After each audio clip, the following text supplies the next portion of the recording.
ការដែលយើង form ជា negative sentence ក៏អត់ខុសគ្នាពីជាមួយនឹងpresent simple ដែរដែលខុសប្លែកគឺយើង present simple យើងចាប់ផ្ដើមជាមួយនឹង subject do not ឬក៏ does not អូខេប៉ុន្តែនៅក្នុង past tense do យើងត្រូវប្រើមក did វិញហើយ not ហើយបញ្ជាក់ផងដែរនៅក្នុង past tense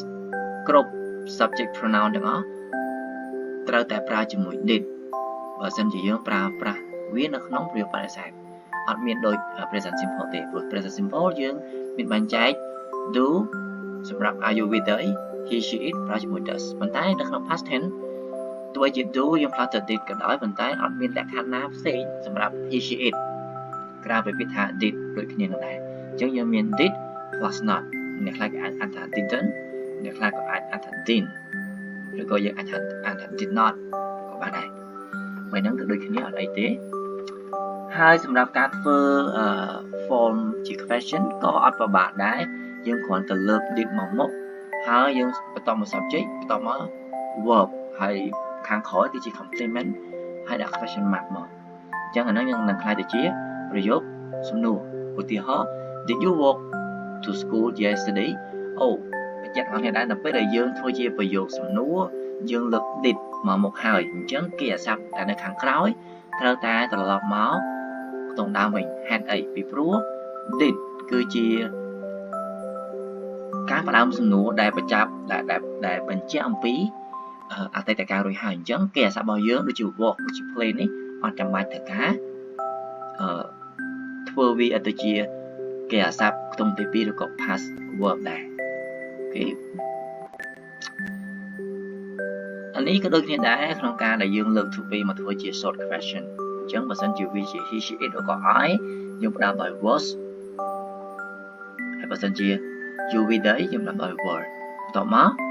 subject បន្តមក complement ហើយ question mark អញ្ចឹងយើងនឹងបានប្រយោគសំណួរដែលប្រើជាមួយនឹង short question អញ្ចឹងកន្លែងនេះគឺពាក់ព័ន្ធនឹង time expression ចឹងទូទៅយើងអាចឃើញយើងអាចយល់អំពីអត្ថន័យពាក្យនីមួយៗអញ្ចឹងបើសិនជាអស់គ្នាឃើញពាក្យដែលអត្ថន័យវាបញ្ជាក់អំពីសកម្មភាពដែលកន្លងផុតទៅហើយអញ្ចឹងប្រកាសណាស់វាប្រកាសជានៅក្នុង past tense ហើយទាំងអស់នេះច្បាស់អានឹងហើយនៅពេលដែលគេសរសេរឧទាហរណ៍ I go to school this morning ឬក៏ I go to school yesterday អញ្ចឹងយើងគ្រាន់តែឃើញយើងដឹងថាអូយើងឃើញពាក្យថា yesterday បានថាសកម្មភាពវាកន្លងផុតរួចហើយប៉ុន្តែហេតុអីគេប្រើ go អញ្ចឹងបានថាប្រយោគហ្នឹងគឺអត់ត្រឹមត្រូវទៅតាមវេយ្យាករណ៍ទេ of course នៅពេលដែលយើងនិយាយអញ្ចឹងគេយល់ប៉ុន្តែបើនិយាយអំពី grammar គឺយើងអត់ត្រឹមត្រូវទេណាអញ្ចឹងយើងចាប់ផ្ដើមមើលអ្វីដែលមាននៅក្នុង screen នេះពាក់ព័ន្ធមួយ time expression នៅពេលណាដែលវា time expression បញ្ជាក់ថាពេលវេលាកន្លងទៅហើយ yes ត្រូវតែជា past simple ហើយយើងត្រូវតែប្រយ័ត្នបន្ថែមទៀតទៅលើគេអាស័ព្ទតែគេបានប្រើជាមួយនឹងប្រយោគហ្នឹងតើគេប្រើប្រាស់ប្រយោគគេអាស័ព្ទហ្នឹងត្រឹមត្រូវនៅក្នុង past tense ដែរទេបើគេអត់ត្រឹមត្រូវយើងត្រូវតែ contrast គេឬក៏យើងត្រូវតែ ignore ថាវាជាអត់ត្រឹមត្រូវទេដោយសារតែយើងមាន time expression about past simple អញ្ចឹងយើងមិនអាចយកគេអាស័ព្ទ base form មកប្រើហើយបន្តមកយើងប្រើ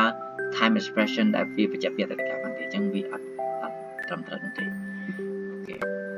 ខាងក្រោយគឺជាឧទាហរណ៍លំហាត់ទាំងអស់គ្នាអាចយកវាទៅធ្វើហើយទាំងអស់គ្នាក៏អាចយកមើលឯកសារបន្ថែមពាក់ព័ន្ធជាមួយនឹង slide ទាំងអស់ដែលខ្ញុំមាននៅក្នុង Google Doc ដែលខ្ញុំបានដាក់នៅលើ link ទាំងអ្នកអាចចូលមើលទៅអាចយកវាទៅប្រើឬក៏ធ្វើលំហាត់ឬក៏យកទៅអាចរៀនបន្ថែមជាផ្នែកដើម្បីជួយយើងទៅលើការប្រើប្រាស់ភាសាអង់គ្លេសផ្នែកវេយ្យាករណ៍ពាក់ព័ន្ធជាមួយ past tense ហ្នឹងឯងអញ្ចឹងចុងក្រោយសង្ឃឹមថាជួបគ្នាក្នុងវីដេអូក្រោយហើយសូមព្រះប្រទានពរទាំងអស់គ្នា Bye bye see you in the next video